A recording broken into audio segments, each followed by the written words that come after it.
Sedikit cerita tentang video ini. Saat itu pada tahun 2021, musim COVID masih belum usai, sehingga para pekerja masih ada sebagian yang dirumahkan, termasuk saya. Singkat cerita, pada bulan April saat itu saya sedang menganggur. Lalu tiba-tiba adik saya yang selaku owner, Braga Wedding, menyuruh saya untuk jadi fotografer di acara pernikahan. Tanpa pikir panjang, saya mengiyakan tawaran itu.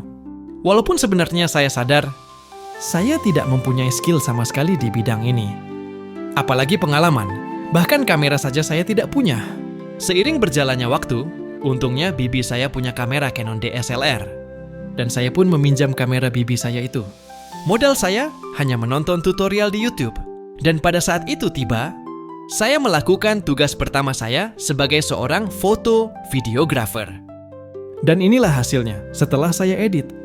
Dan skill color grading maupun editingnya yang gitu-gitu aja. Hehehe. Selamat menonton ya.